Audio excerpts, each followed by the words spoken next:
Everybody, welcome back to another episode of Table Setters covering all things baseball. As always, I'm Steve, joined with my tech partner, Devin. What's going on, man? What's up, guys? What's going on? Steve, I almost didn't show face on this episode tonight. I was going to call out sick. I'm putting up an embarrassing performance against you in fantasy baseball right now, getting absolutely destroyed.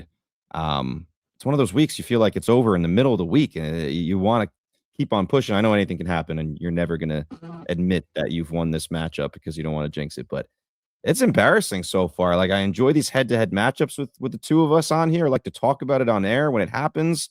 This is an embarrassment. Yeah, right now I have a pretty big lead right now. I think I'm up by almost 40 points or so, maybe more than 40. But like you said, we're on a Wednesday. We still have a lot of baseball left to be played. One of the biggest bullets left in the holster was Shohei Ohtani in pitching. And he pitched well tonight, of course. We'll discuss him throughout this episode, but you needed a complete game shutout from somebody or a cycle or something crazy to happen for you to crawl back into this matchup. But we're in the trenches right now. The injuries are piling up, some roster management, and you mentioned before we were going on live, it's just one of those things where the war of attrition really takes hold, and it's about being able to manage and kind of weather the storm because every team goes through it, dude. Whatever format you're in out there, I'm sure you guys who play fantasy baseball, no other fantasy sport that you deal with truly spurts of these huge storms. We're in the eye of the hurricane sometimes with the injuries. Yeah, 4 IL spots in our league, and I know a lot of people have pushed for more than that pretty consistently. And I've always been in the camp of no, like maybe extend it to 5, but like I'm like this in all fantasy sports. Like, I like it to be difficult. I like roster management to be tricky with those things. I mean, obviously, when it's happening to me, it makes it harder for me to stand on that. But I'll stick with that. It's been my perspective for a long, long time. It does suck when it happens to you. I've been dealing with IL shit for weeks now, and it only seems to be getting worse. But yeah, you got to figure out a way. You got to figure it away. Fantasy sports will drive you nuts. Fantasy baseball, everyday event if you're in a daily league. So it can be stressful when you get to these moments, but fun when things are going right. So we're here to talk all things baseball. Of course, you guys can support our show by checking us out on IG and on Twitter at Tablesetters We're well over 7,000 followers on Twitter now. So shout out to Devin for running all the great content over there. The notables, some other great content, conversation. The baseball season is just about halfway there, approaching the All-Star break, 4th of July, another big benchmark for what we're looking forward to. The Home Run Derby on Netflix, all the great stuff. And like we said, the season just flies by. You need to appreciate when we're doing this show week after week and playing fantasy baseball. The 162 marathon doesn't feel so long because you're going through the highs and lows and following your team, whether they're bad or good. There's a lot of storylines that feel like a distant past. I was going back in other episodes and just looking at the titles, and it feels like that was this year. It was pretty crazy to think about. Yeah, it is interesting to go look at like from the beginning to the end how things change, how sometimes our perspectives change, and we do have the right to change our minds. And sometimes you just kind of have to. You mentioned the home run derby, just a kind of a footnote there. We heard that they are taking the clock away. They're going back to the kind of old school thing. And I will say the one thing, I didn't hate the clock format or the format they've done these past few years. I think it had its good and bad parts. But the one thing that really did frustrate me, and I think frustrated a lot of fans, is not being able to see where the ball traveled because they had to cut back so quickly to the batter because it was time. They're trying to get as many pitches in as they can. So they'd blast one and you'd see half of the flight and then it would go right back to the batter. So actually getting to watch the ball fly a little more, hopefully, I'm a proponent for that. You want to see where the ball goes and just how far it was hit. I know we can see replays and some people do the split screens, but I am a fan of that. So this is how these kind of events work. They kind of go back and forth. Don't be surprised if 10 years from now the clock is back. Just kind of goes in cycles. Yeah, I mean, when open night on Netflix, now they have the home run derby. So it's going to be interesting to watch how they present it. This is a huge get for Netflix, and the presentation might rub traditional or hardcore baseball fans the wrong way, similar to what we saw with the Giants and the Yanks and the hot dog truck and all the things that they brought to the table, and Grisham with French fries or whatever was going on. That feels like a lifetime ago as well.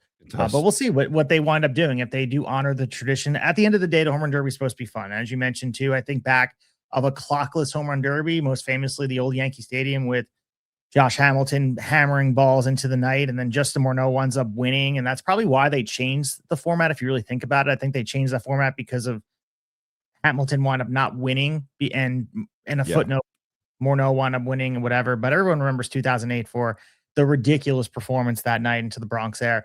I love the home run derby, and if we could return the magic, that's great. I watch it every year, but it has been missing a little bit of something. But maybe this returns. Maybe the clock was always the thing.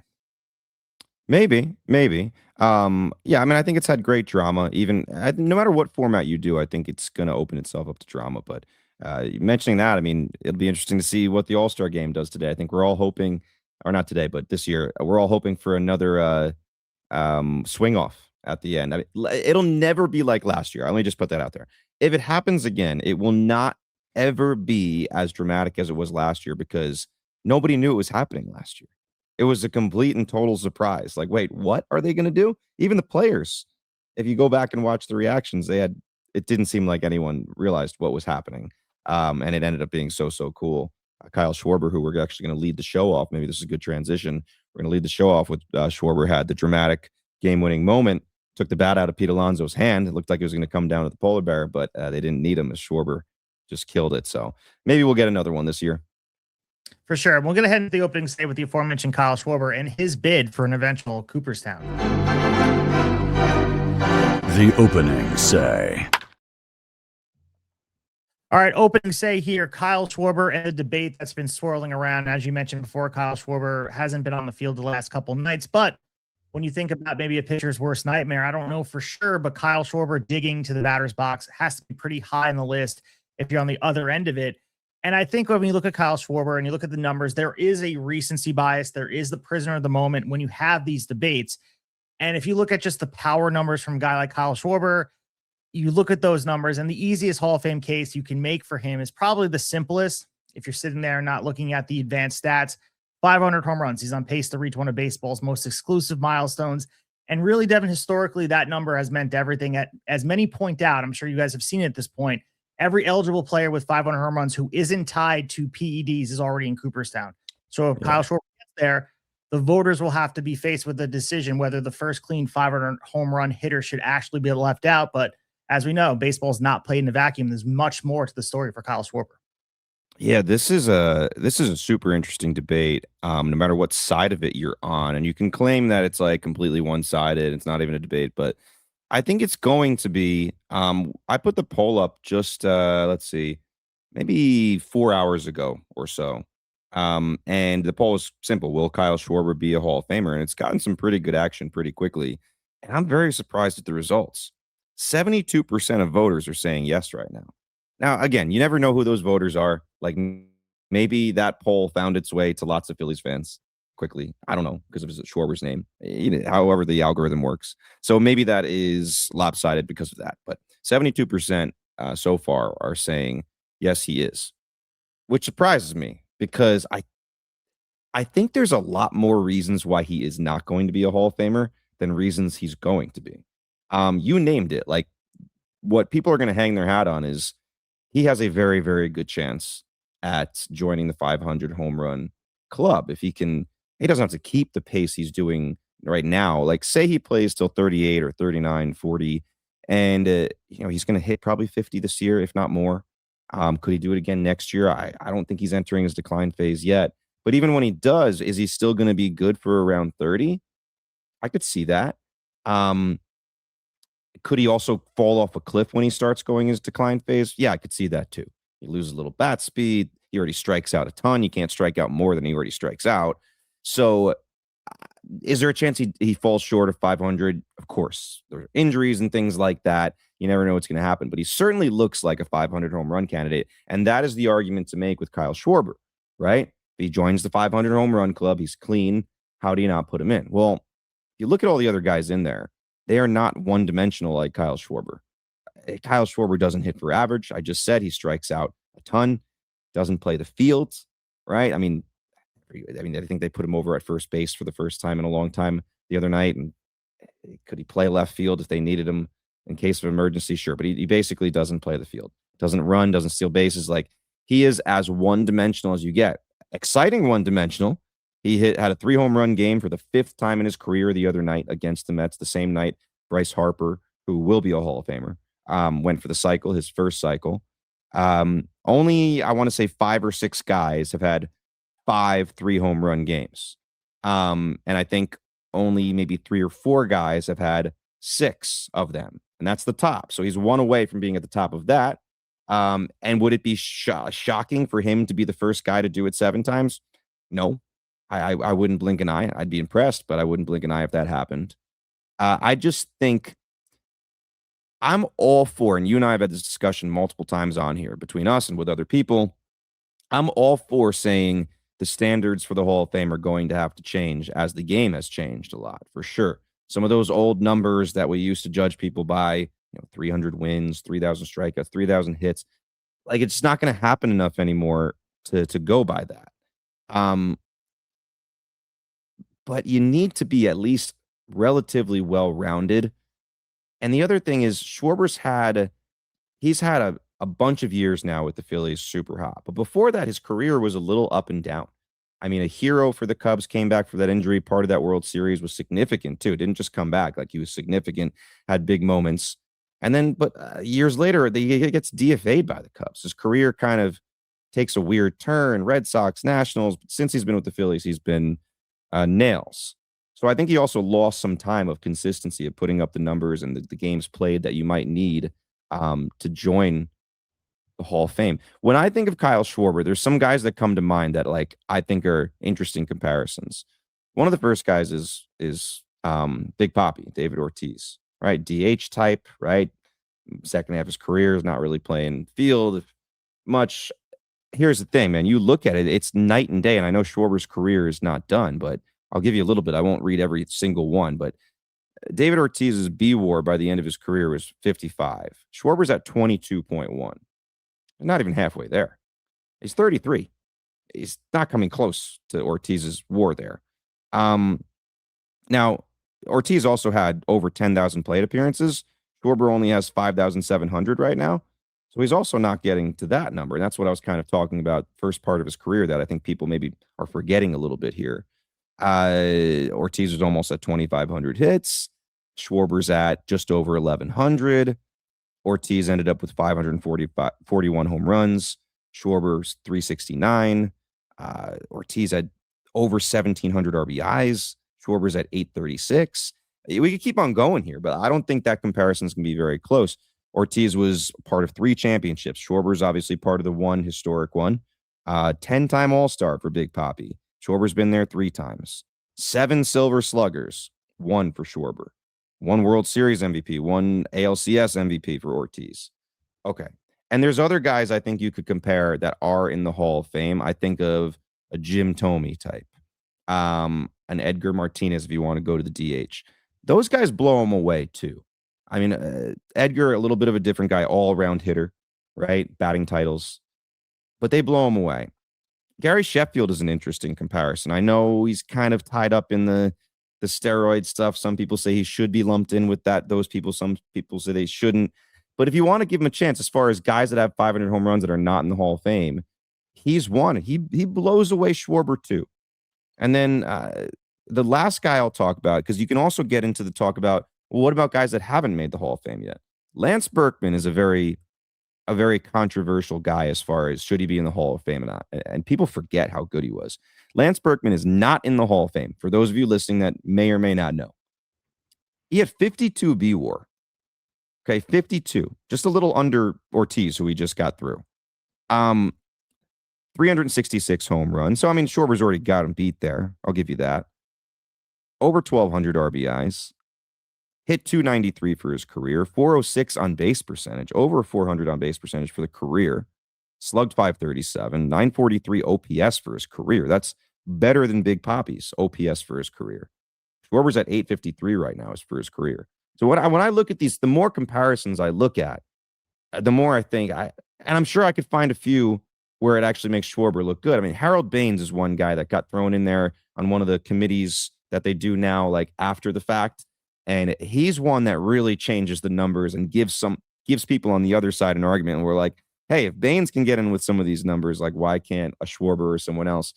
But a lot of these comparisons for Hall of Famers that are similar or non-Hall of Famers that are similar, I think paint a bad picture for Schwarber. I have some other stuff I want to go into, but are there any comps that stick out to you when you think of Hall of Fame, Schwarber, yes or no? It's tough to say because the main thing that came in my mind was the strikeouts, and it's hard because we live in a Yeah. time where strikeouts don't mean the same as they did in the past. A lot of players at the elite level are striking out way more. And you look at just the strikeout rate over his plate appearances. And if you just look at from 2021 on, I think that's where you look at the second half of his career being this player that has been the prolific power hitter. He's striking out like 35% of the time. And that's not putting in just over the last 5+ seasons, it's not striking out just a lot. It's striking out more than anyone else in baseball. And that's like, again, you look at some other players, and I've seen the arguments in favor of Kyle Schwarber being a Hall of Famer. You look at guys like Reggie Jackson, Mickey Mantle, where Mantle led the league in strikeouts 5 times. Reggie also was up there in some years he's there. But look at their career strikeout rate, where Reggie Jackson was around 23% for his career. Mickey Mantle was under 20%. And at the time, they were considered pretty high as far as their strikeout rate. And like simply saying Hall of Famer struck out too ignores how much more frequently Schwarber is doing it. And then you mentioned the hits piece, where you look at most members of the 500 home run club also have about 2,500 to nearly 3,000 hits. And you said before, Schwarber's not tracking towards that combination, meaning voters are going to have to evaluate a profile that we've never seen before with Kyle Schwarber. And I think that is, like you said, the Harold Baines thing. These are tough conversations. Outside of Kyle Schwarber, there's going to be profile players that at one time dominated for a bit of time. And we're going to consider that, is this a profile we want in the Hall of Fame? Because usually when you have the 5 Hall of Fame benchmarks, whether it's the 40+ home run seasons, a 300 batting average, a combination batting average, and a power of 5+ WAR season, a lead on base, Schwarber doesn't really check all those boxes. It's just that 500 home run club that is exclusive. And if he's in there with a clean record, not PEDs connected, it's a hard conversation to have. And I'm leaning towards he's not going to be a Hall of Famer, which is really hard pill to swallow for me. Yeah, I think maybe a lot of the people watching. I mean, I'm a fantasy owner of Kyle Schwarber. I this year, there's been some other years I've had him on the squad too since he's been a Philly. And I think maybe in the fantasy world, you're like, how? Yeah, this guy's a fantasy. This guy is a Hall of Famer. Like he's carrying my team this week or this month. Because when he gets hot, he gets crazy hot. He hits so many home runs in bunches. He's been doing this for years now. But there's just too many things working against him, even if the standards are adjusted, which I think they will be little by little. Honestly, you know who he's a lot like? A lot like Adam Dunn. Remember big Adam Dunn? And no one thinks about Adam Dunn as a possible Hall of Famer. At least I don't think they do. Don't get me wrong. Do I think Kyle Schwarber is the better player? Yeah. But if you pull up the comparison, Dunn finished with 462 home runs. I do think Schwarber's going to out-homer him. It fell short of the 500 home run club, but 462 is nothing to sneeze at. But here's the similarity. Dunn hit 237 for his career. Schwarber's hitting 232 for his career. You think he's going to improve that career average in these last 5 to 6 years of his career? Probably not.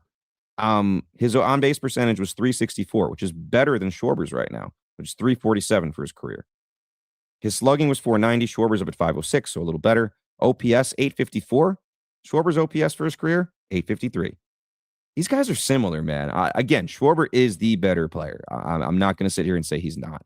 But, like, I don't know. I think the more you look into this and put the recency bias aside, you're going to realize, like, maybe not.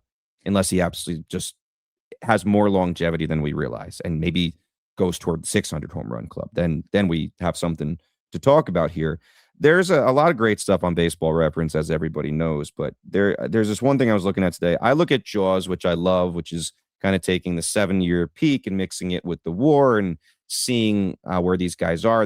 I use that for Hall of Fame discussions a lot, and I'll get to that in a minute. But there's another thing on Baseball Reference called the Hall of Fame Monitor Leaders, and this is what it goes by. There's a lot. I'm not going to read all of this, but I believe this is another Bill James creation here.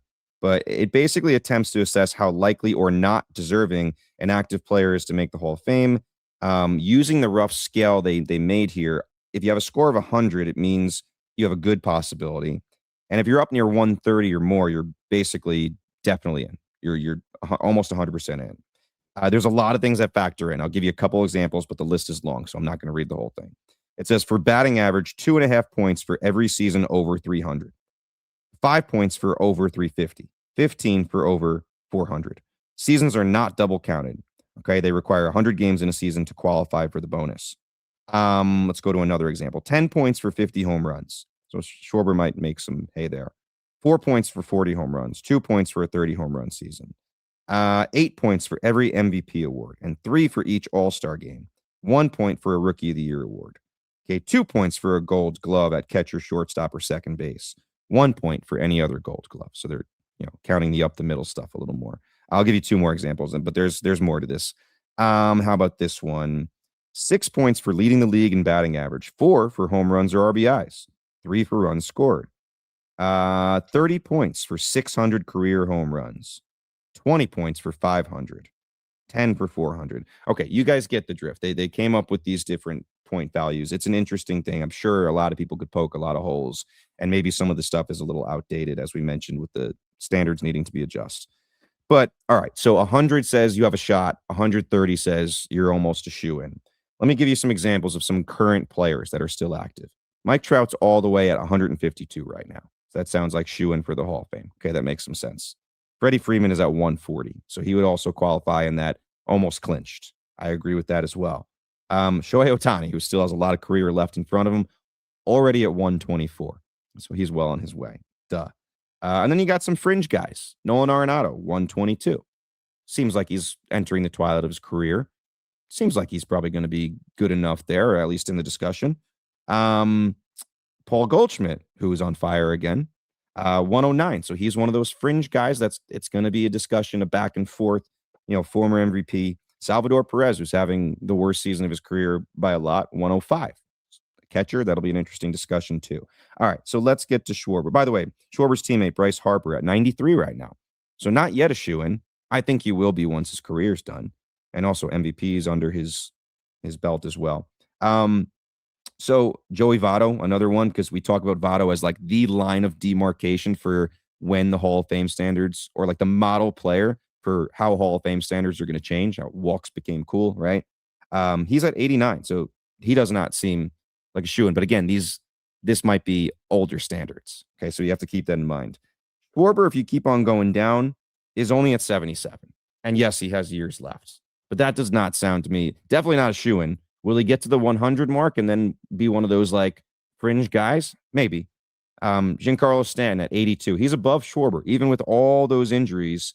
Okay, he's above Schwarber. So that's interesting. And then very quickly, if I go to the Jaws leaders, and they separate it by position. I couldn't find one of just all position players, but they have him under left field, even though he doesn't really play there anymore.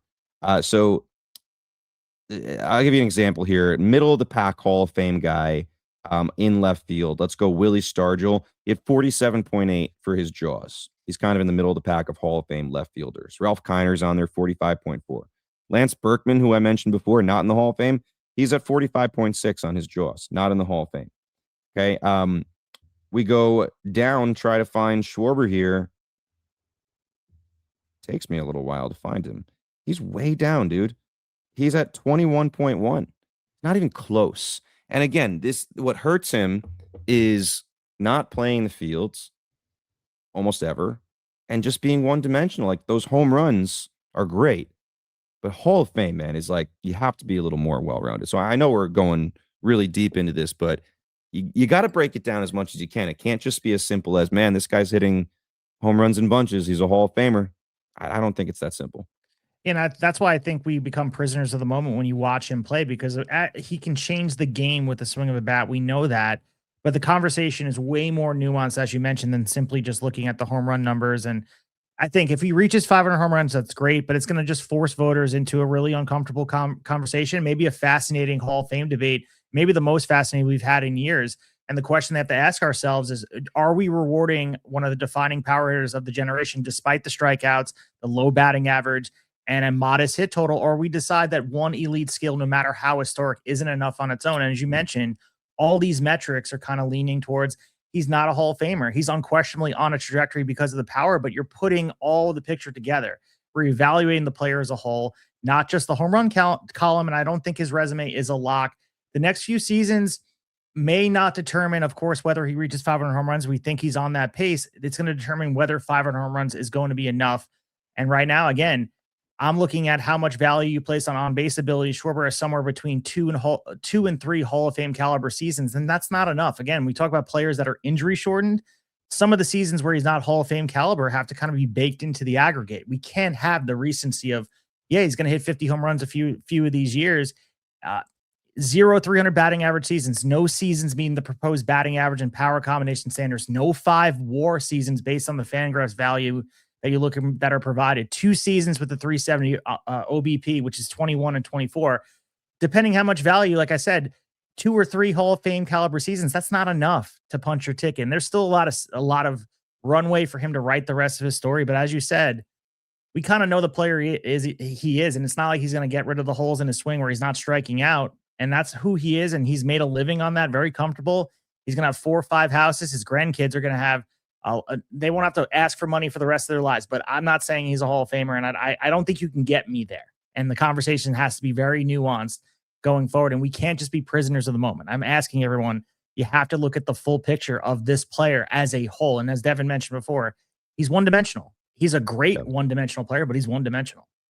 We're going to have to, what I would like to do is clip at least part of this discussion. I can't do the whole thing. It's probably about a 20-minute discussion, but clip some of the big points here and quote tweet the poll, which is largely in Schwarber's favor right now, before the poll's over. And hopefully people actually give our clip a watch and then vote and see if it changes anything. But yeah, I think you and I are on the same page here. All right, well, let's get to the meat of the order and talk about the rest of the news around baseball. Meat of the order. All right, we're moving ahead here with the news around baseball. And for the Chicago Cubs, the injuries just keep piling up. And with every passing week, the question becomes harder to ignore. Are the Cubs simply too beat up to contend anymore? So Wednesday, of course, as we're recording, brought 2 more significant setbacks. Ben Brown and Edward Cabrera were both placed on the IL, adding to what has become an overwhelming list of unavailable pitchers. So, I mean, we can go through some of the numbers. Ben Brown himself has been one of the biggest bright spots this season, landing on the IL with a neck strain. Since joining the rotation on May 8th, he's gone 3-1 with a 1.7 ERA, over 8 starts, some stability in the rotation that got hit by injury after injury. We got an update from Kurt Counsell. He said he could return relatively soon, but acknowledged it could be months. For Edward Cabrera, came during Tuesday's 9-6 victory over the Mets, where he strained his left hamstring and abductor while stretching for a throw to first base. He's expected to undergo some imaging here. Expectation is that likely he's going to return maybe after the All-Star break, but that's being pretty optimistic. But for the Cubs, if you look at the latest names on that list, including Brown and Edward Cabrera, we got Justin Steele, Cade Horton, Matthew Boyd. Of course, we're going to get him returning tomorrow, but he is also residing on the list as we're recording. Jameson Taillon. The bullpen hasn't really escaped the injury bug either. A lot of names have resided on the IL at some point this season. And again, at the moment, Shota Imanaga is the only remaining member of the Cubs opening day roster still active. The rest of the current rotation is Colin Ray. He entered the year as a swingman. Javier Assad, who pitched today, was the organization's 8th option on the starting pitcher depth chart. And again, I mean, the case for the Cubs, and I'll pass it to you in a second, this team was built to compete for a pennant and go after the NL Central and look pretty damn good to start the year. All of that's been stripped away nearly from all the injuries we saw. Jed Hoyer said Justin Steele likely won't return to the rotation this year. Brown and Cabrera are now sidelined. The concern extends beyond these injuries because you look at the core that we built: Dansby Swanson, Nico Horner, PCA, Alex Bregman signed for big money. What's going on here? And do you believe that they can overcome? Because again, you can look at where they're at this point. They're still in striking distance. They're in a playoff position. Reinforcements are beginning to return. So you can look at glass half full, but it almost feels like a Murphy's Law season, which heavy on the Murphy with the Cubs swing on this. Yeah, I remember very vividly you and I doing the NL Central preview episode. And I think I said one of the reasons I really like the Cubs, and I do think I picked them to win the division, was because not only did I like their starting 5 rotation, I also liked what they had past that, the depth, the other options. And man, have they used every single other option. I did not see this coming. When I was talking about like, hey, The sixth guy they would have to use, I like. The seventh guy I think is a decent option. Man, they're going to be 10, 11 deep, if not more, soon. It's crazy. As of now, I mean, they just got done beating the shit out of the Mets, which we're going to talk about next. They're 43-37. They hold the last wild card position. They're still 6.5 back. The Brewers, I don't see them catching them, but they do hold that last playoff spot. San Diego, Miami, Arizona, Washington, even Pittsburgh to a degree, breathing down their neck for that last spot. So they're in a really weird spot because a lot of offensive good news. PCA has been on an unbelievable tear. Dansby Swanson went crazy with RBIs. He's been awful this season. He's been awful. One of the worst hitters in the league all year. But all it took was a visit to the Mets to get insanely hot. We'll see if it carries over away from Citi Field. So a lot of bright spots on the offensive side, and that puts them in this juxtaposition with, like, what if you're Jed Hoyer, what do you do here? He's in an extremely difficult spot. As you pointed out, and as you made a good point of, the pitching's decimated. It's been decimated to the point where acquiring one starting pitcher wouldn't be enough to make a dent here, in my opinion. So what do they do? I've heard rumors about Seiya Suzuki being traded away.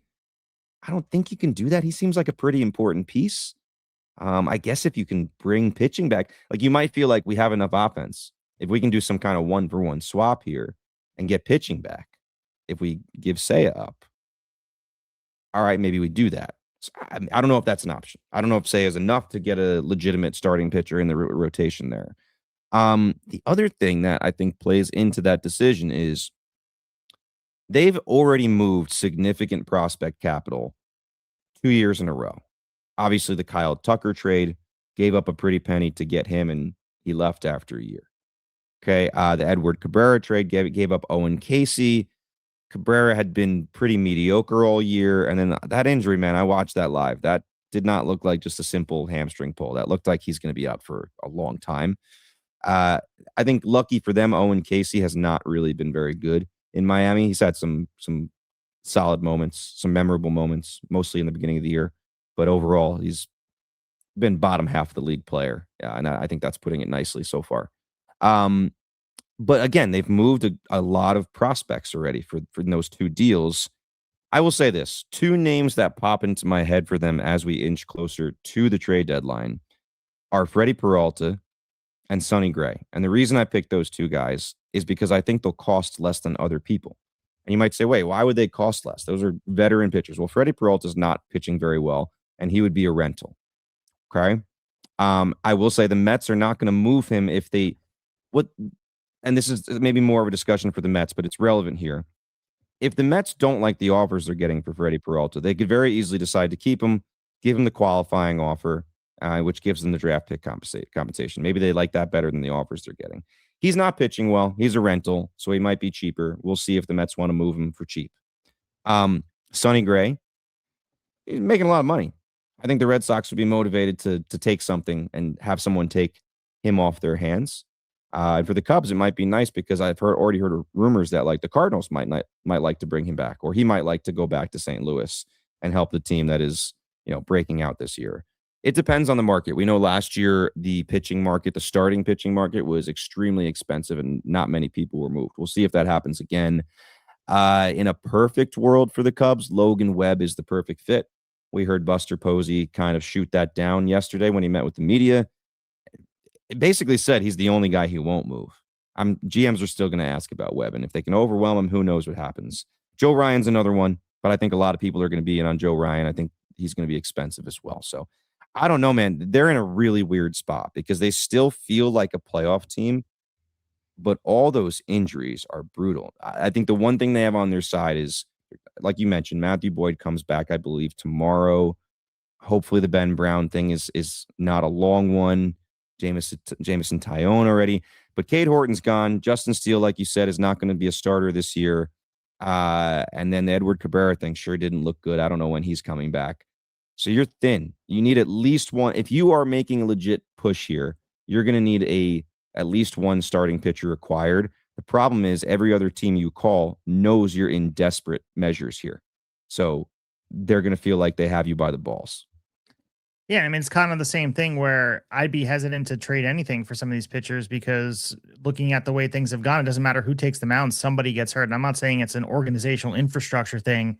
It's just maybe one of those years where you have to just kind of battle with what you have and just accept maybe it's just not the Cubs' year. And I know fans don't want to hear that, but you don't want to rob the cupboard completely. As you mentioned, they made moves in the past. You want to keep that.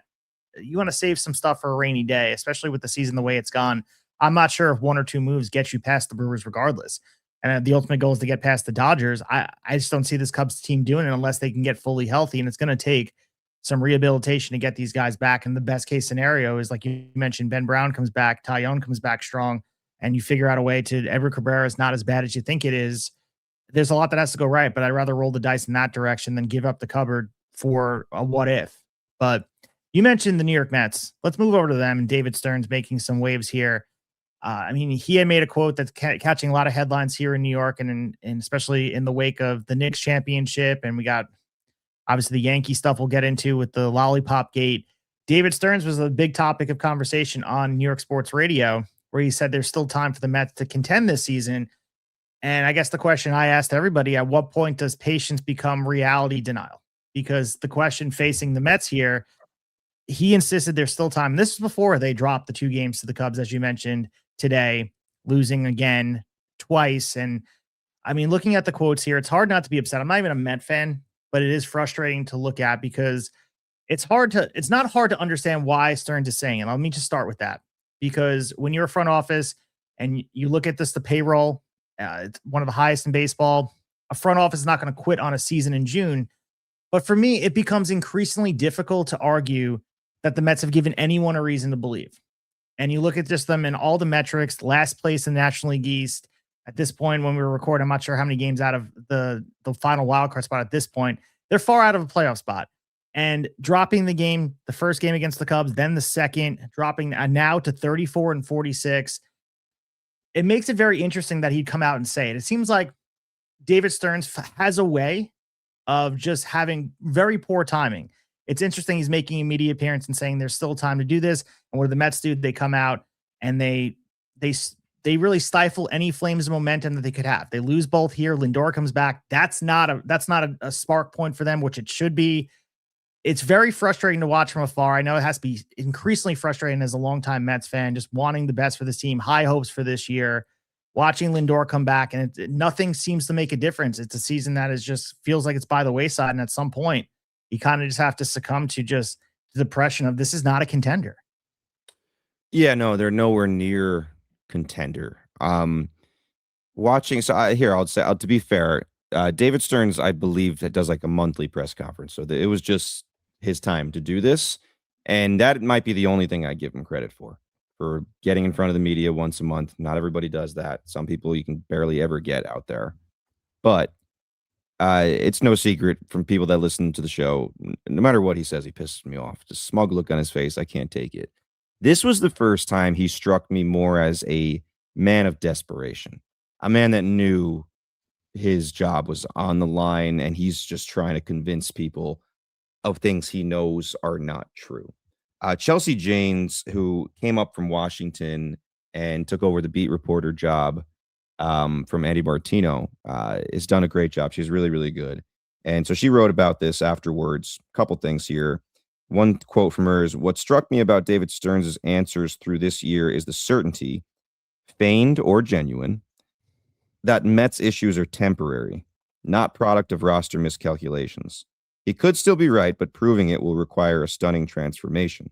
And then John Harper actually tweeted about Chelsea's article. He says, "Chelsea with the subtle TKO here." She says, quote, "Where Stearns remains steadfast, if stubborn is too harsh, is in the insistence this roster was built well from the start, and that it has failed to add up because of temporary inconveniences, not structural deficiencies." She nails it.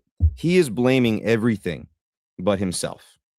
Okay. And in a weird way, I understand, like, can he really get up there and be like, I did a terrible job? No, but like there is a way around it where you can toe the line and take a little more responsibility. Like, he's completely blaming injuries, and like guys aren't playing to the back of their baseball card. But the glaring roster miscalculations, they're glaring. You talk about run prevention all offseason. We heard it so many times that you could not listen to it without rolling your eyes. That's the reason Pete Alonso's not here, by the way. It's the reason Brandon Nimmo, there's a couple other reasons Nimmo's probably gone, but that's a reason as well. And we see Pete Alonso doing pretty damn well with the Orioles after a slow start, kind of looking like the guy he's always been, playing every single day. Best he's ever played defensively. You're going to look up at the end. He's going to probably have 35 to 40 home runs, bunch of RBIs. That's what Pete does, plays every single game. You have the balls to say run prevention and then put Bo Bichette at third base where he's never played. Mark Vientos, who, I mean, I could put my 6-year-old at first base and he could do a better job. At first base, it's and by the way, Marcus Semien, who was kind of, people tried to make us Mets fans buy into him saying he's really good defensively. Not anymore. I watched him boot a ball tonight. He's not that good. He's average at best at this point in his career at second base. By the way, the Mets made 6 errors tonight. 6 errors. Every single infielder, Bichette, the returning Lindor, Marcus Semien, and Vientos had at least 1 error. 1 or 2 of them had 2. Brett Beatty was also out in right field looking awful. Like jumped into the wall at one point when the ball wasn't even close. I'm sure you'll see that highlight. The Mets have given up 50 runs in the last 5 games. 50 runs in the last 5 games. 6 errors tonight, 50 runs in the last 5 games. And you had the gall to talk to us fans all offseason long about run prevention. It's disgusting. It is pathetic. You get rid of fan favorites for this nonsense. And you have just the cockiness to sit up there and act like it's not your fault. I think he knows better. I think he's just trying to save his job. By the way, 6 errors. I would not be shocked if there's people listening right now on Thursday morning that already know Carlos Mendoza is fired. I expect him to be fired tomorrow. And to me, it took getting 12 games under 500 and having a 6-error game to fire this dude. The coaching staff, they also made significant changes there to the, hitting coach, pitching coach, all this stuff, first base, third. They've done a terrible job too. These guys are playing awful. And yes, I put a lot on the players too for sucking, but at least they have to get in front of the media every night and answer for themselves. Stearns gets out there once a month. Steve Cohen is awfully damn quiet for a guy that last year begged us to come out to the ballpark and then whined this year when he gave out some free tickets and like 50% of the people that got them didn't come. I haven't heard anything from him. He's at the Knicks games watching them win.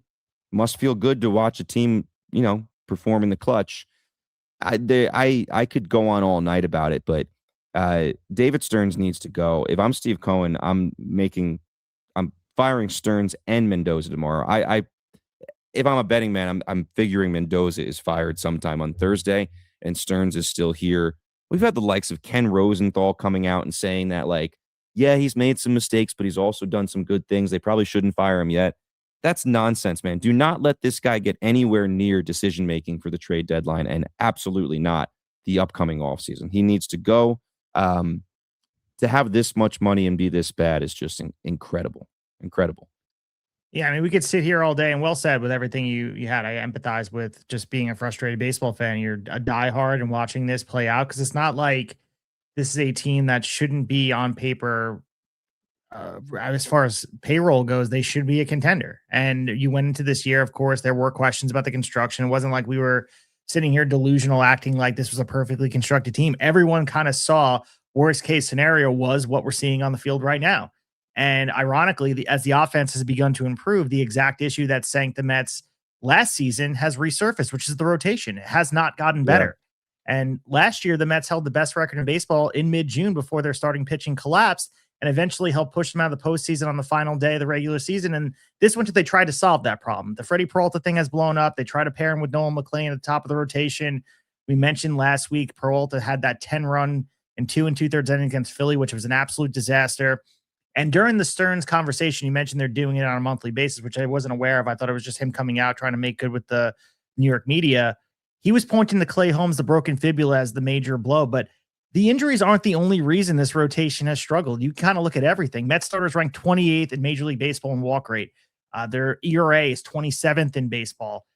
This is a season-defining issue where right now, this is an issue that wasn't solved, and Peralta wasn't the answer. And maybe that's not their fault because everyone looked at Freddie Peralta. We were excited coming in. You thought he was an ace. Everyone knew he was a 5-and-fly type of guy, but maybe if playing with a contender and being able to go back to the Mets and like leaving Milwaukee and getting motivated, especially on a walk year, right? Like you want to be able to get signed and get that huge contract.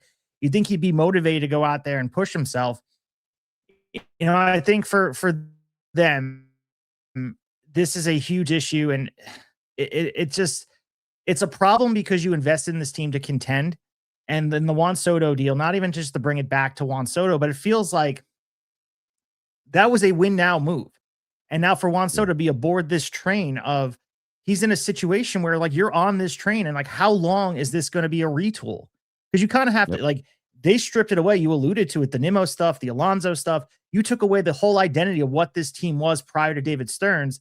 And now it almost feels like it's a complete rebuild. And that's a crazy thing to say, that we're sitting here, that the Mets are going to be in a rebuild after signing Juan Soto, the largest contract in baseball history. And he has to endure that. Like, it's a complete 180 about where we were. And if David Stearns actually believe they can turn it around, I mean, I want some of what he's smoking, dude, because the return of Lindor should give them hope. It's that if that's what you're grasping to, maybe Bo Bichette's resurgence can give you guys hope if there is some sort of delusion you're out there. But hope and evidence are two different things, and the evidence say the Mets are not a good team. Yeah, hope is not a strategy. We've always known that. And the picture, I'm glad you brought up the pitching because I didn't hit on that. The picture is very clear if you look at David Stearns' time here.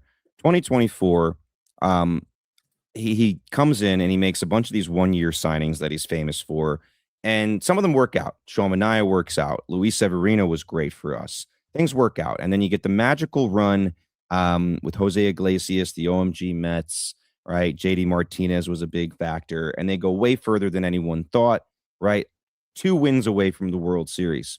And what that does is it forces David Stearns to not be able to, not yet, paint the Mets in his picture.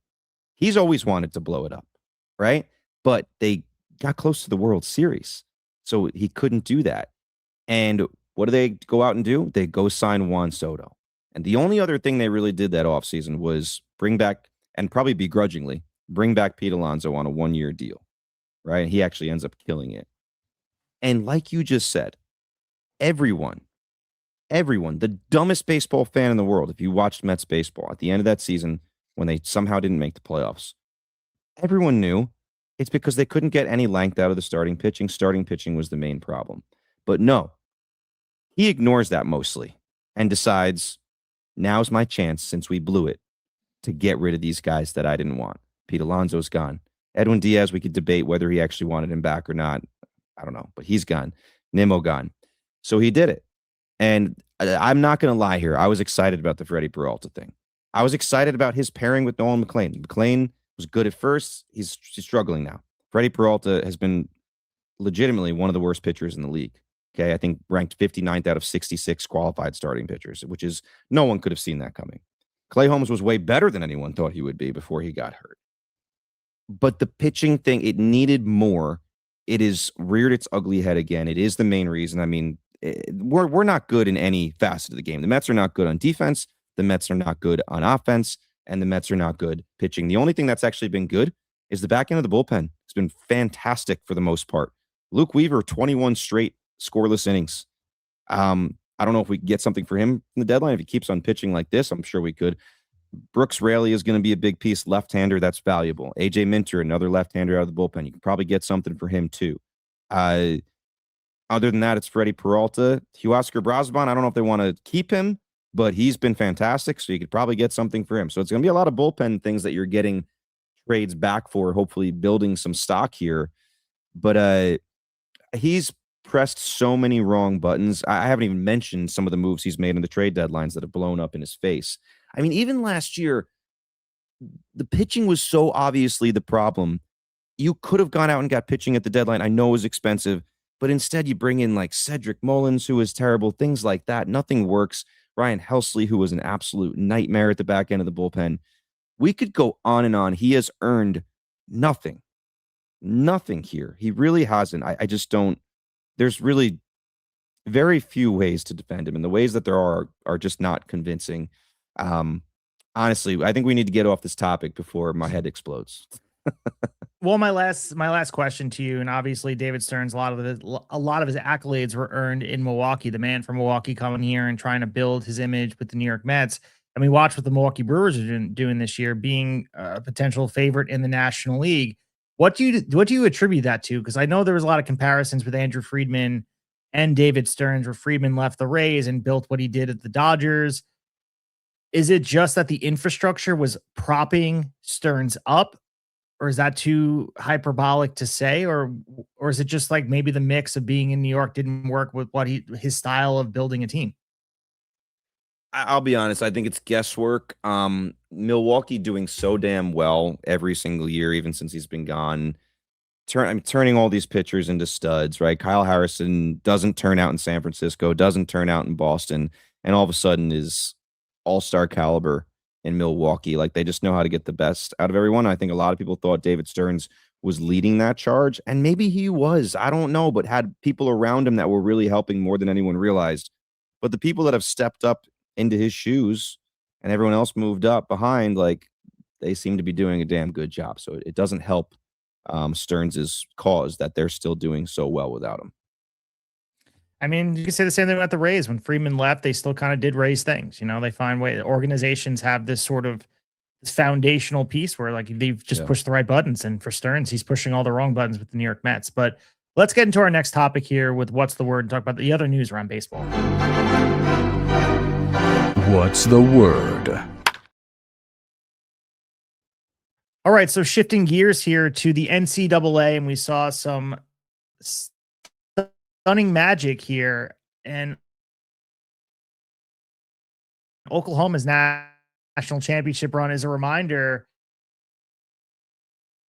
that the best team in June is always the best team in March. And the first SEC season projected to finish 14th in the 16-team conference, finishing 11th into the turn after 7 games. Since 1994, and then they caught fire. So I think I maybe broke up a little bit, Devin, there. So is there a little bit of breaking up? Are you frozen or am I frozen? I lost you. No, I didn't lose you. I had you in and out, but I heard everything you said. So yeah, I mean, the Oklahoma thing, I'll turn it back to you in a minute, but I'll just give you my quick thoughts here. If we're on What's the Word here, so I'll sign my word, and maybe I don't think this is hyperbole. I went with masterclass. I thought this was really all facets of the game. They got this is an example in sports of someone just getting hot at the perfect time. They got and hot's doesn't even do it justice. Scorching. Everything they were doing, everything they touched turned to gold. For those people out there listening that maybe not big college fans, this is a team that everyone knew was a good, solid team, kind of in and out of the top 25 all year, but not a top 10 team, not a top 15 team, really.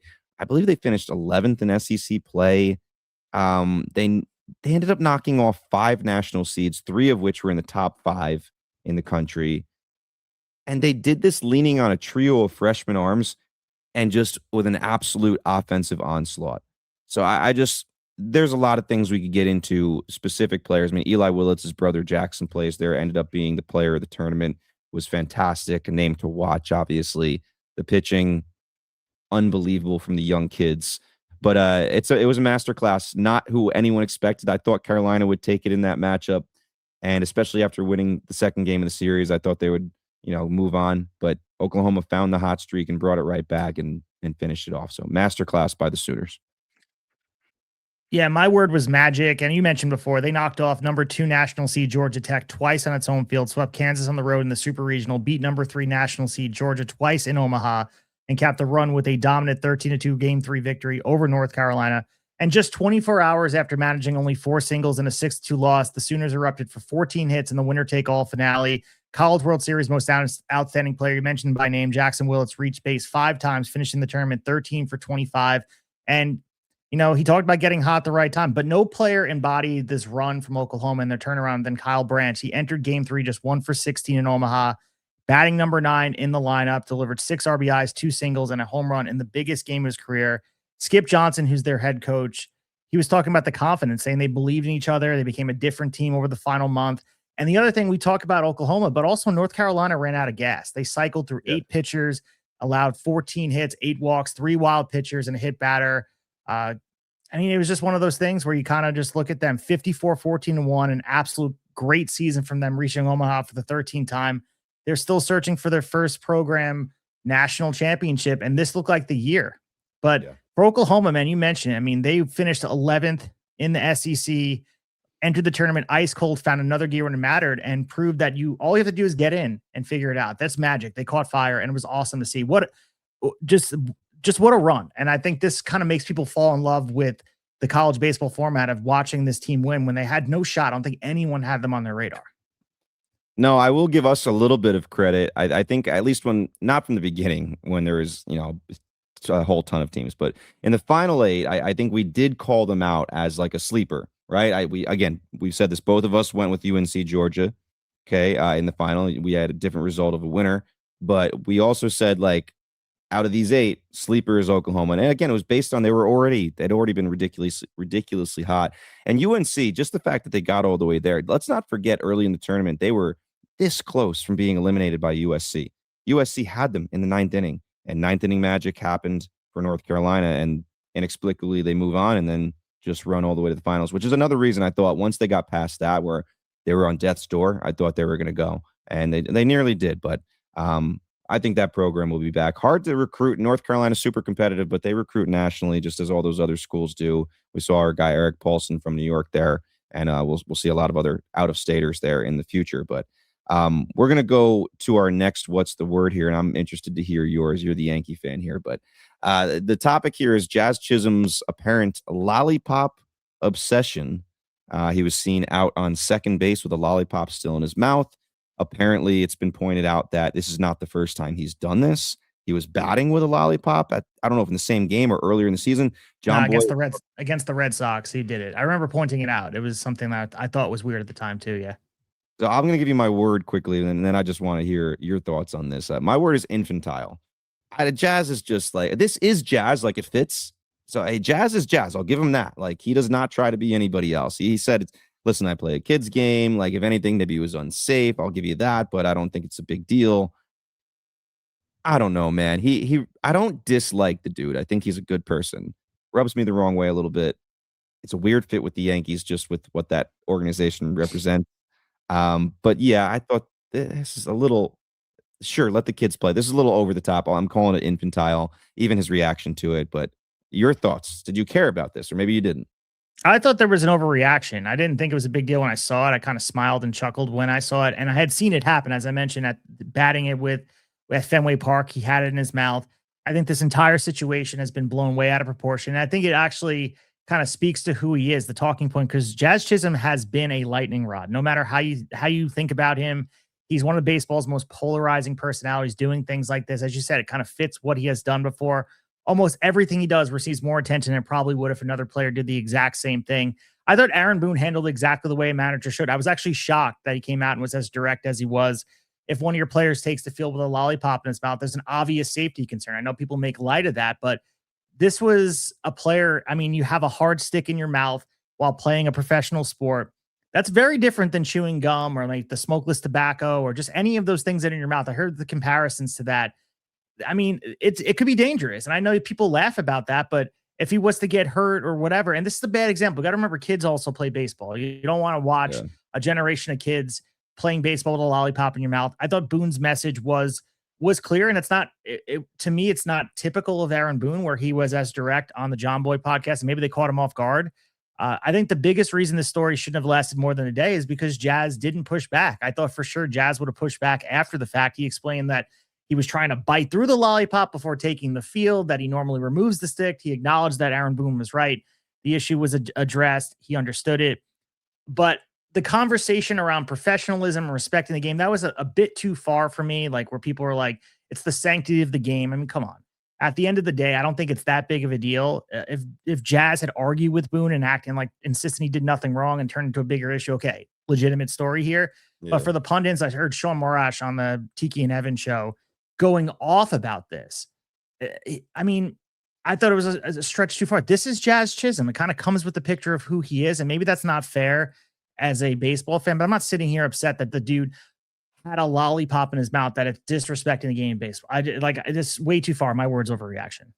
Do you remember? I think it was Mark Sanchez was eating a hot dog on the sideline. I do remember that. They brought that up on Evan and Tiki because they talked about. Oh, did they?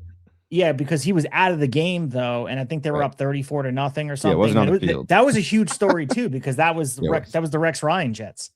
Yeah, and it's interesting. This is a good transition because you said I will say it also helped that he hit a really big home run in the next game, right? But the fact that he kind of just said Aaron, Boone's right, safety issue, blah blah blah, I think didn't make it a further story. Whereas our next topic in What's the Word is about Rafi Devers, whose reaction did make the story continue and become even bigger. So I'm sure everyone has seen it. A couple games ago against the Marlins, he's on first base late in the game. They're trying to, come back, and Devers doesn't run well. So Tony Vitello sends a pinch runner out, and Devers basically waves him off for more than a second. Whereas to the point the umpire had to step in and be like, do you want this pinch runner?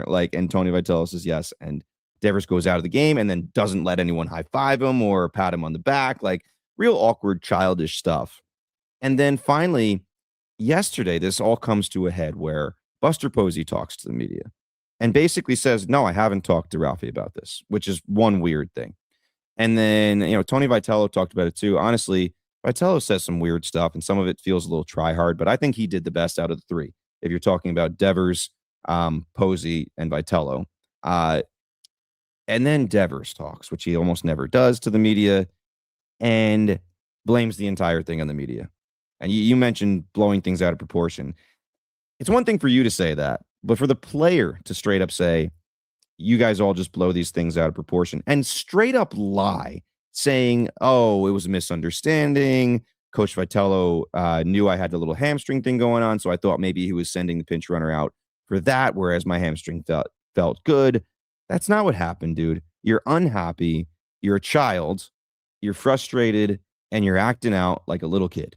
That's exactly what happened here. And then to just call out the media instead of taking any responsibility, just get in front and say, yeah, never will happen again.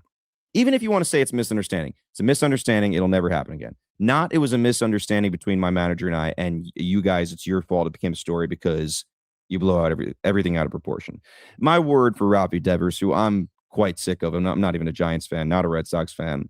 I could only imagine what San Francisco fans feel about this guy right now. My word is soft. Yeah, my word's childish. I think you said it before, and you mentioned what had happened. I think obviously Devers is sort of this player that has rubbed a lot of people the wrong way, and it doesn't help that it's kind of a disaster in San Francisco, and they're in the headlines for the wrong reasons, for other things than Rafi Devers. He's part of this. He's supposed to be the solution, not the problem. The media didn't invent the finger wag. They did see it. The attempted refusal to come out of the game or the walk to the clubhouse. Those things happened in front of everyone.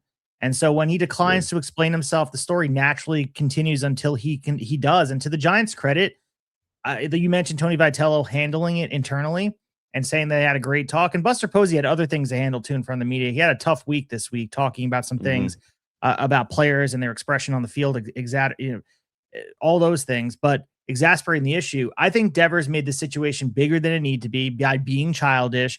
There's nothing wrong with being frustrated or having a misunderstanding with your manager, but doing it on Front Street and then not owning it and then gaslighting the media and getting mad at them for asking questions about the incident, that's something I don't agree with. It became a story because what happened on the field, not because Devers rarely speaks to the media.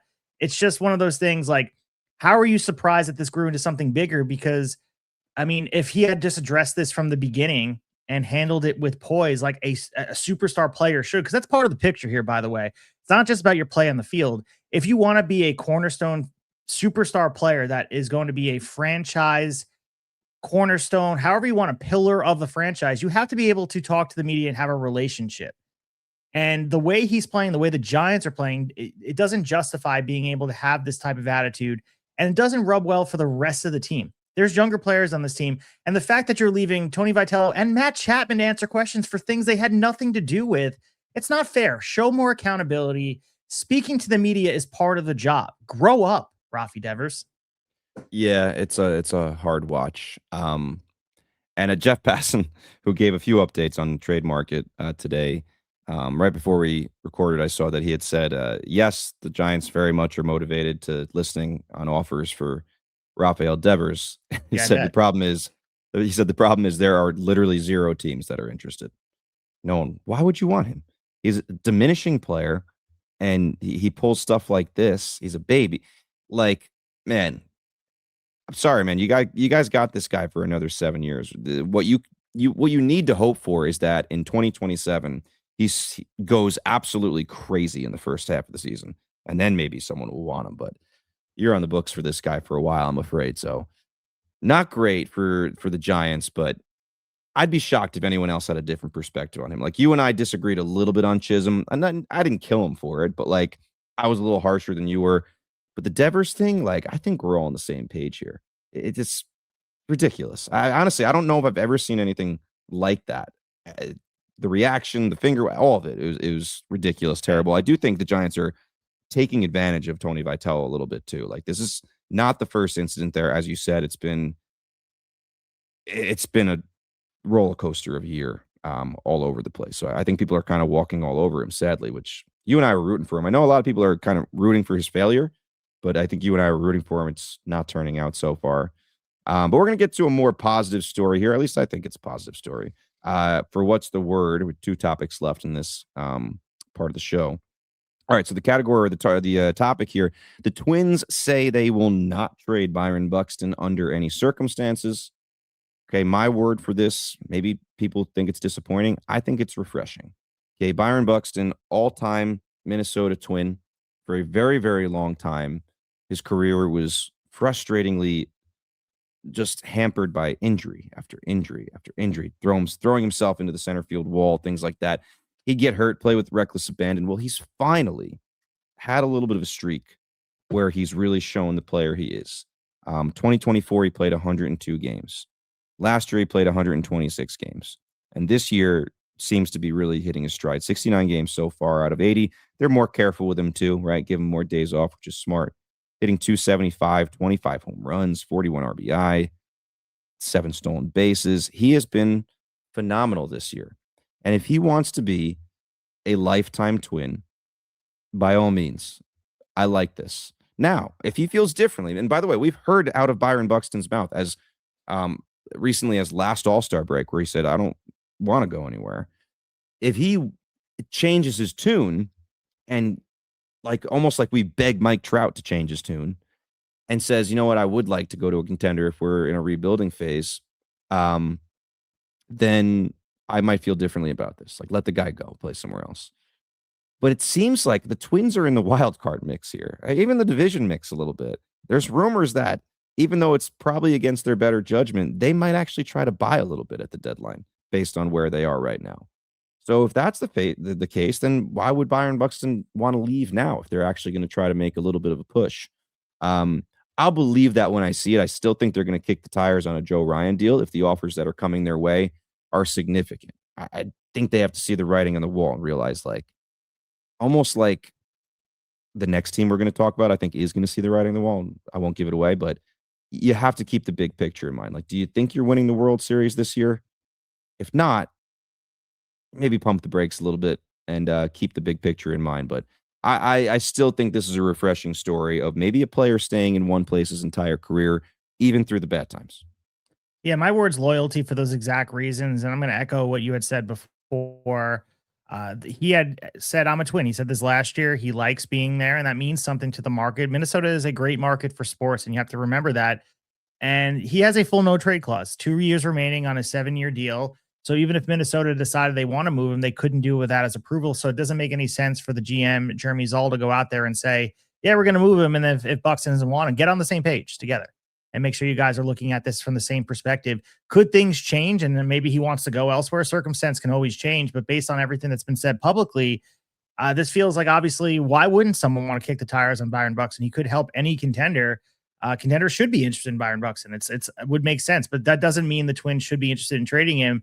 And it's refreshing, as you said.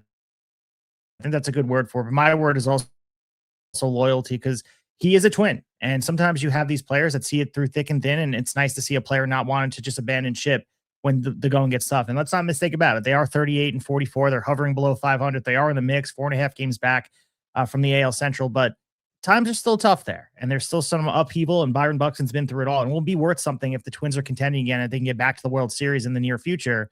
It's going to be a long haul for it, but it would mean so much for him to be there through it all.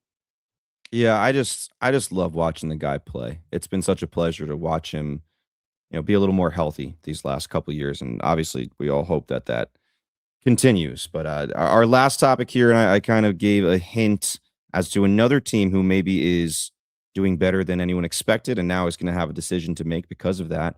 The Marlins are the hottest team in baseball in June. They are 16-5. So I'm going to pass it over to you right away to start this. What is the word for maybe this hot streak leading them to being buyers? What's the word there? My word is fun. And I just think the Marlins have been fun. And I am the proud owner in fantasy baseball of Otto Lopez and Xavier Edwards. So I watch them pretty closely on any given night, watching what they're able to do on the field.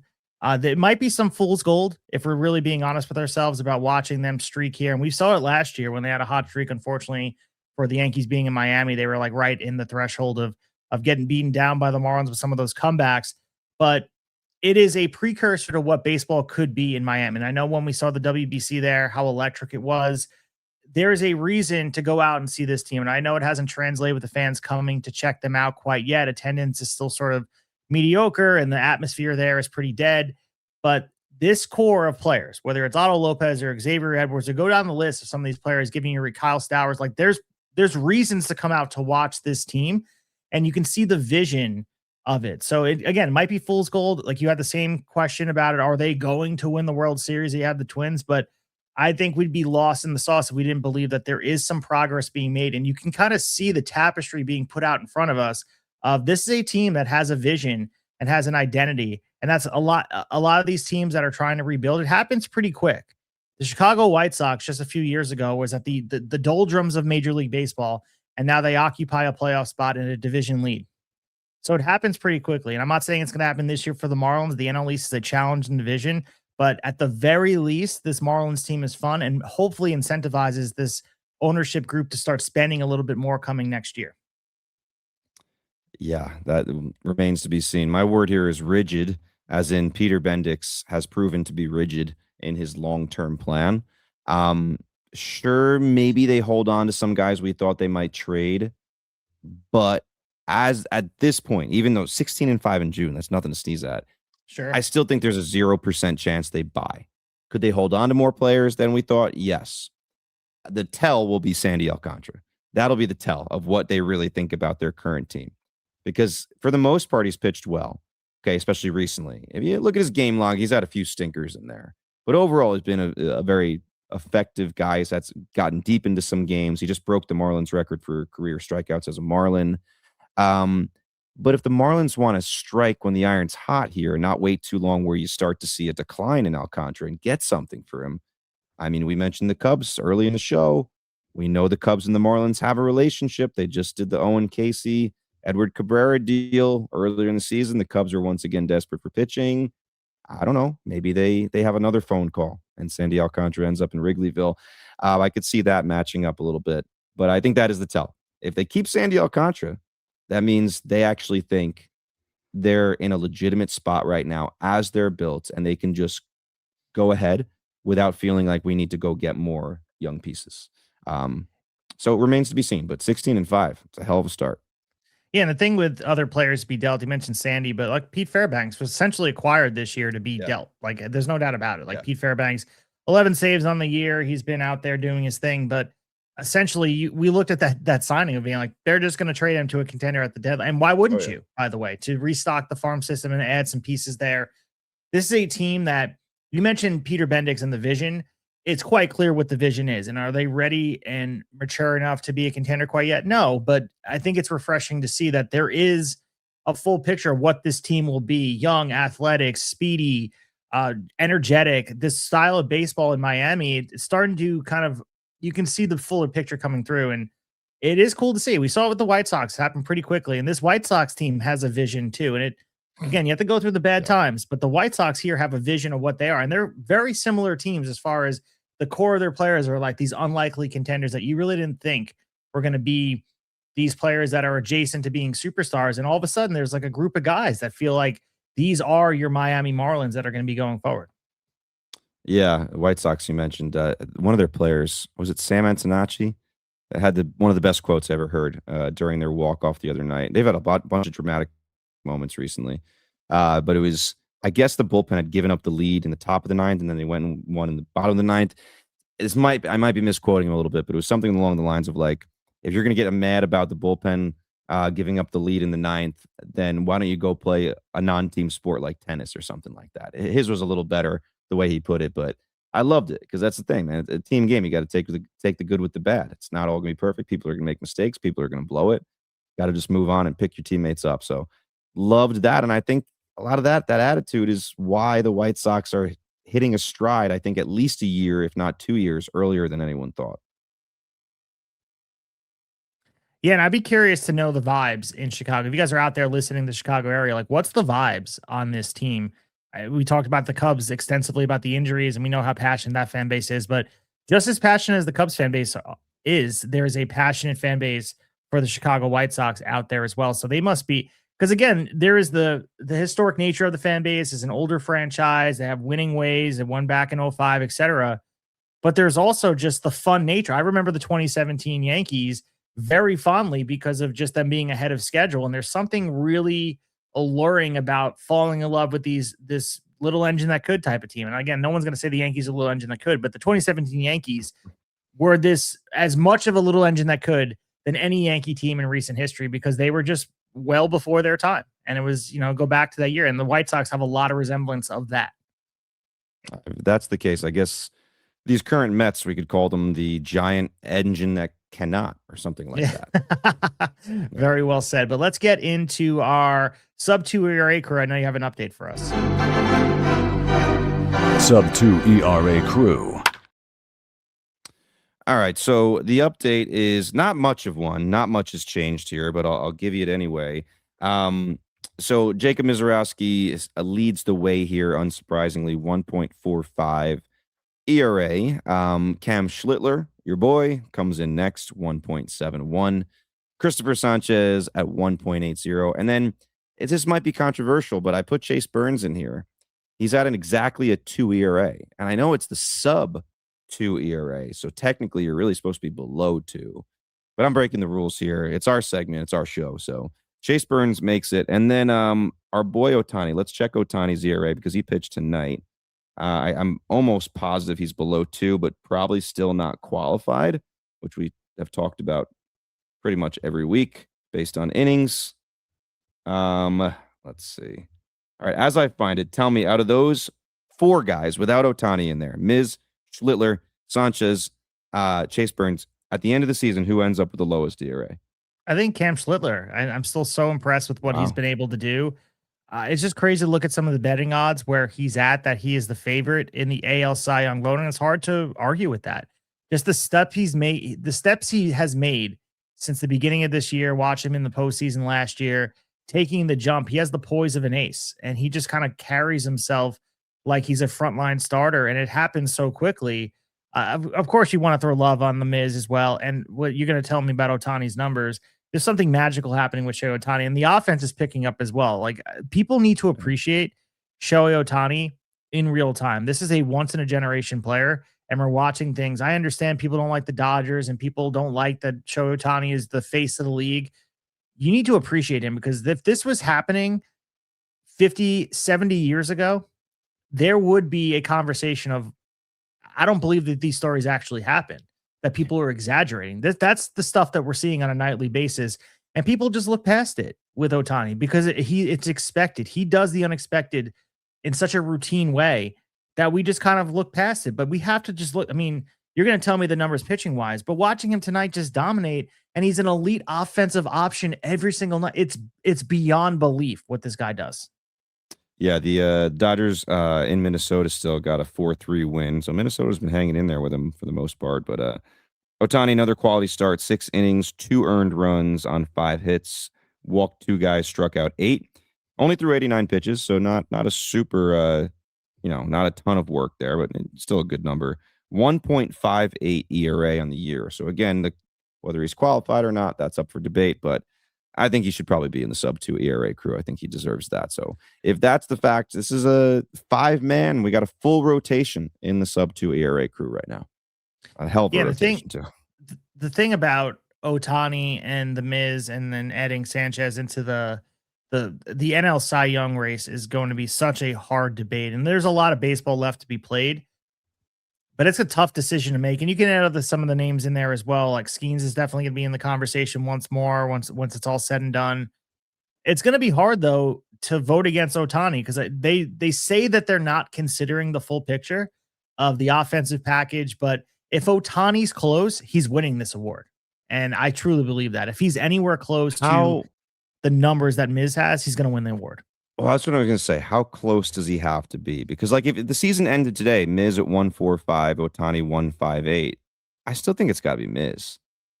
I agree with you, but I think that there's a baked in Ohtani factor where they look at just the full picture of the player, and voters are going to they try to be objective, but there's a subjective nature to it. It's definitely baked into the MVP race, as I think it should be. I don't know, and I guess we won't know yet until the end of this year if he keeps on pitching this well, if it's baked into Cy Young. Because, yeah, MVP, the pitching and the hitting should factor in. Cy Young is really, like, you're supposed to be just looking at the pitching, and I hope voters would. I don't think what he's doing offensively should matter. That's me personally. I think you should treat him for that award strictly as a pitcher. But it's interesting, like, how close does he have to be? The other thing is, like, the workload. If the Miz ends up with a slightly better ERA. Let's say the Miz ends up with a 180 ERA and Ohtani's at just under 2, 195, let's say, which would both be ridiculous seasons. But Miz made 5 more starts. Who are you giving it to? I mean, the numbers, you take away the name, which what they should do, you should black out each name. The Miz's numbers are better, but yeah. I just like there's like an Ohtani bias, and just as much as I'm appreciating what he's doing, I think I don't know. I just think there's a spin of there's a lot working against him to win this award that they're going to be looking at it from that lens, fair or unfair. I just think Ohtani, sure, if it's anywhere close, like a photo finish, he's going to get. So Mizorowski's going to have to continue to what he's doing, and I just think we're blessed, man. National League Baseball is producing some of the great pitching, and even on the American League side, I mean, I know Cam Schlittler feels like the favorite, but there's some other guys that could potentially be in the running down the line as well. And we just have to kind of wait and see. And it's really awesome to see the young pitchers really coming to fruition and dealing, because that's a fun part of baseball. The offense is great. We talk about the balls being manipulated and changed and whatever, but the pitchers are still doing their damn thing. And it's awesome to see just them adapting in real time. And Schlittler is the best example of it, but so is Ohtani. And the Miz is just a freak, dude. Yeah, it's every single one of those guys in the sub-2 ERA crew. It's like, must view, like appointment television. So let's get into Red Hot Ice Cold and maybe mention some of the names we just talked about right now. Red Hot Ice Cold. All right, I'll let you start here with Red Hot Ice Cold. I have a pitcher and a hitter for both Cole and Hop, but I'll let you kind of take the lead on this one. I'm going to pass it to you because I'm going to be honest with you. I didn't know we were doing Red Hot Ice Cold today. So I'm going to get one on the fly here for you as you run down. Give me both of your guys so you give me some time over here. No doubt. All right, we're going to start here with my hitter. And it's my guy, Otto Lopez, quietly been one of the baseball's hottest hitters recently. I almost went Jack Caglione, but I thought for sure you were going to go with him. I mean, for Otto Lopez, over his last 56 at-bats, he's batting .339, a .387 OBP, .816 OPS. He's collected 19 hits, 5 doubles, driving in 6 runs, scoring 5, stealing 6 bases. He hit a home run today, I believe, but before that run, he didn't hit a home run during that stretch, but he's reaching base consistently, creating offense with speed, racking up extra base hits. And in our points league, he's ranked 28th overall, which is a really big deal. He's just kind of filling all these boxes. It's been a lot of fun to watch. As far as my pitcher goes, it's Logan Gilbert. And this is a guy that in the beginning of the year, I mean, Brian Wu got beat up today, but just looking at the Mariners pitching staff, they look like they had an embarrassment of riches, and it hasn't been working out. But for Logan Gilbert, He's looked every bit like an ace over the past 2 weeks. Across his last 19 and one-third innings, he has gone 2-0, 3 quality starts, posting a sparkling 1.40 ERA. His whip under 1 as well, 0.67. He struck out 23 batters, allowing just 8 hits, 3 runs, 5 walks, and 1 home run. He's working deep into games, is what the Mariners have been looking for him. His recent run continues a dominant stretch where he's rediscovered his swing and miss stuff and looks like he's on the better half of his year. He's one of the hottest pitchers in baseball. It'd be awesome to see if he can continue this. So I'm really excited about what Gilbert's doing. I've had him in years past in fantasy. I don't have him this year, but still from afar. Once you own a player, I feel like you're always watching him, and Gilbert was one of those dudes who's always been on my team. Those are good ones, and I'll give you 2 here, both on the offense. And here's the thing. We already mentioned Pete Crow Armstrong and how hot he is in the Cubs conversation, so he's not going to be the one. Jack Caglione, you mentioned in passing, 8 home runs in the last 2 weeks, and some of these have been titanic shots. Kind of like out of nowhere becoming the guy we all hoped he might be able to become. We mentioned Byron Buxton as well. He's also another one of the hottest hitters. The 2 guys I'm actually going to give the love to here, Brian Reynolds has found it again this season, kind of an underreported story. In the last 2 weeks, 5 home runs, 12 RBIs. He's a full 1 FWAR in just the last 2 weeks. So pretty impressive there. Just for comparison's sake, Pete Crow Armstrong, 1.8 FWAR in 2 weeks. That's just insane. Caglione, 1.2.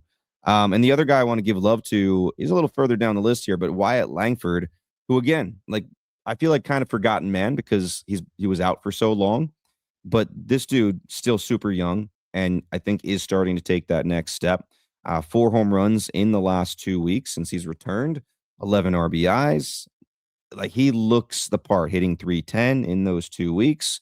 So good thing. And honestly, that 4 home run number might be 5 now because I'm looking on Fangraphs and I think he hit another one today. So it might be 5, but those are the 2 names I'm going to shout out. There's been a lot of guys that have been super hot lately.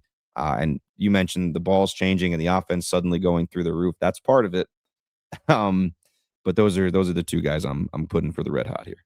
Yeah, the picture of Acuna in the dugout, I believe it was in like early May or whatever, holding the 2 balls next to each other. That to me is probably the picture of the season so far. Just looking at the balls, trying to understand the difference between them. As far as ice cold, I just want to show some not love, I guess, to Mitch Keller during a rough stretch. And I have my eyes on him because he showed up his last couple starts prior to this, but Mitch Keller has had a rough go thus far, and he's a guy that has been, up and down all year. His last start against Seattle was decent, went 6 strong and 3 earned runs, got a quality start, but rough stretch over his last 3 starts, over 15 and a third, 0-2, just the 1 quality start, as I mentioned. His ERA is 7.04, his whip is 1.83, allowing 12 earned runs, 19 hits, issuing 9 walks, the 4 home runs, and he struck out 14 batters, which helps in a fantasy league get the points up there, but he's not limiting base runners and hard contact, making this a really tough stretch during the season. But if you were a owner of Mitch Keller, it kind of goes with the full package of the player. Like, this is a dude who's going to go through some stretches like this. As far as offensive go, the cold streak for Christian Walker, he's mired in a prolonged slump at the plate over his last 50 at bats, hitting 140, 218 on base, 518 OPS, only 7 hits, 2 home runs, 2 doubles, only driving in 4 runs, striking out 15 times. This is a player I looked at as like Christian Walker was a great fit. And looking at what he's done over this time, I mean, I understand coldest hitter in baseball during this stretch. It's only 50 at bats. But this is a player you kind of look at as when he's hot, he's hot. He's just been super cold. And like I said, this is a prolonged slump at the plate, and it has not been pretty for Christian Walker. Yeah, I own him in fantasy, and he's mostly been really good, like a bounce back season this year. But he has hit the skids. They did give him the night off. I don't think it was due to any injury, but he did not play, or at least wasn't in the starting lineup tonight. Maybe just trying to help him get his head right. But my ice cold is going to go to Matt McClain. Over the last 2 weeks, he has struck out 41.9% of the time, hitting 139 in that time. And to boot, 0 home runs, 0 RBIs in 2 weeks. Just remember how hot that guy was in spring. He was like the hottest hitter in the world. Just has not turned out, been disappointing, and the Reds need him. To be fair, there's 2 other guys that have struck out more in that time. Zach Neto struck out 42.2% of the time, but you know what? He's found a way to hit 4 home runs and drive in 7 runs and score 11 runs. So he's like produced still. Eugenio Suarez, McClain's teammate, unfortunately, 2 guys here, 43.5% K rate in the last 2 weeks, but he's hit 3 home runs. He's driven in 9 runs. So again, finding ways to contribute. McLean, 41.9% K rate, 0 home runs, 0 RBI, stolen 4 bases if you're looking for something. But yeah, it's not pretty for Matt McLean. All right, well, let's come around third here, wrap up our episode, talk about what we're looking forward to, and get out of here on a Wednesday night. Coming around third. All right, as we come around third here, we're looking forward to the rest of the week around sports and baseball at large. You guys can follow us at Tablesetters Pod on IG and on X. Support us by checking out the show and leaving some love. Leave a 5-star review if you're so inclined. Devin, what I'm looking forward to, of course, a 4-game set taking hold at Boston. The Yankees heading over to Fenway Park, looking to kind of put the Red Sox out of their misery. So we'll see if they're able to do that, of course. All my eyes are on the World Cup as well. We have a lot of great matchups left as we're looking forward to sort of this U.S. consequential games. It's weird that they're in a spot where they potentially could be in these elimination games because it's just fun to watch sort of soccer take hold here in the United States. Watching some of the fans, we saw the Scottish fans or the Norway fans at Citi Field tonight. Was it Norway? It was Norway. I think the Scottish fans were in Miami. Yeah, so they're all over the place and they're kind of taking hold in whatever city they're there. I know that we had the chanting at Fenway Park, Yankee Stadium, etc.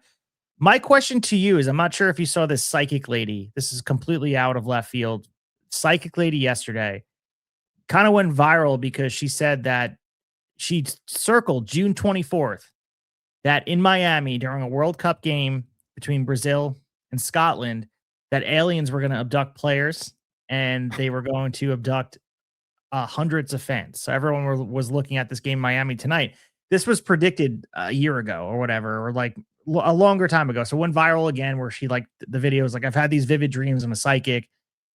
If you're listening to this, aliens did not show up at Hard Rock Stadium in Miami. So that's good news. Everyone's okay. But I was wondering if you heard about that. I did not, and I'm relieved. I thought you were going to follow it up with like, and it happened. Breaking news. Yeah, no, I don't have any psychics to talk about here, but I it's hard to follow that. But there's a few that jump out. Cubs Brewers is obviously a fun one. See if the Cubs can make any headway, kind of take a hot streak into Milwaukee.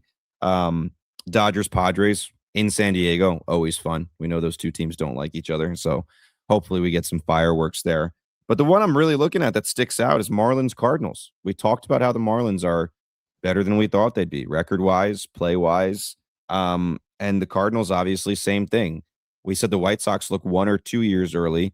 The Cardinals look like they're 3 years ahead of schedule. I think we thought they were in a giant rebuild. Not so much here. They're going to face off in St. Louis. The Marlins, as of now, are 42-39. Cardinals are 42-36. These are two teams that, I mean, potentially could meet in the playoffs. At the very least, it feels like they're going to battle for wild card position. So I think it's a fascinating matchup. Sandy Alcantara, originally a St. Louis Cardinal. You add that to the story. Who knows, man? I didn't think of this, but like, if St. Louis really does want to go get some pitching, how about maybe bring Sandy home? That'd be cool.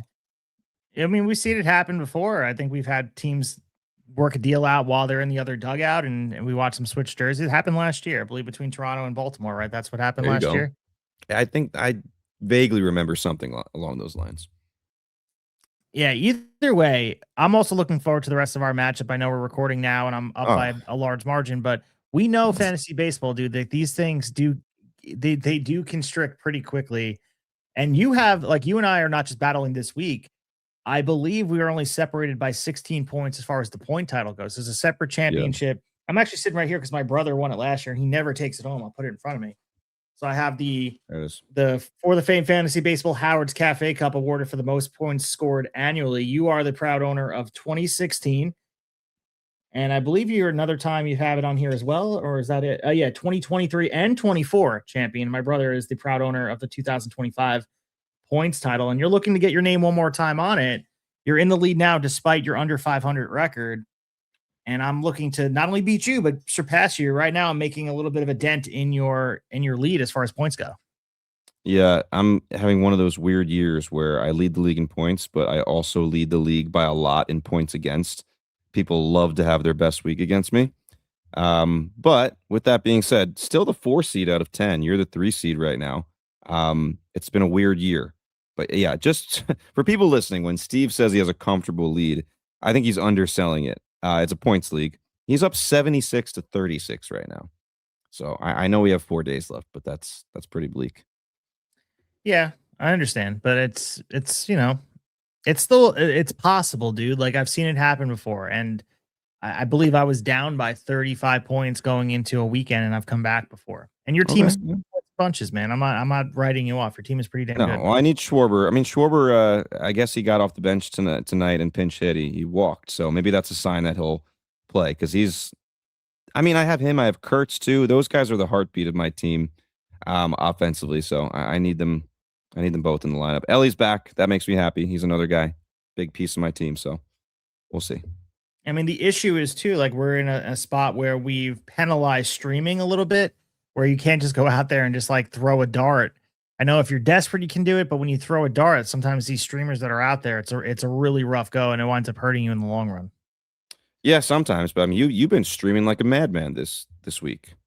They've mostly worked out for you this week, yeah? I have a swing spot though. That's what I do. I have a swing spot, so it's an extension of my roster. So I just drop players that I don't want all the time. So if it's a good matchup, I want to find a dude, and sometimes it works out, sometimes it doesn't. But again, we told you guys, follow us at Tablesetters Pod on IG and on X. Devin posting all the notables over there. Make sure you guys check us out. We're way more active on X conversationally, but we're on Instagram. Reach out to us wherever you guys can find us. Like I said before, leave a 5-star review. It goes a very long way helping other baseball fans find our show and join the conversation. We all love baseball here. We love sports. We love talking about baseball with other people that are passionate about it, and tell your friends about it. Join the conversation. We're very interactive. So if you guys have a question, you have a mailbag question, we'll certainly have it on the show.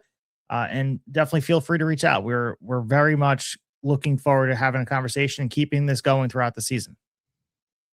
Yeah, if you're listening on what it would be Thursday morning or even early afternoon, go vote in that poll we talked about. We referenced earlier. Is Kyle Schwarber a Hall of Famer? Maybe we convinced you he's not. Maybe you think everything we said is stupid and you're going to add to the yes votes. But make your voice heard there, and tune in next time. We'll be back. So we'll be back next week talking all things baseball. Until that time, we'll talk to you after a while. And as always, Kyle Schwarber's not a Hall of Famer.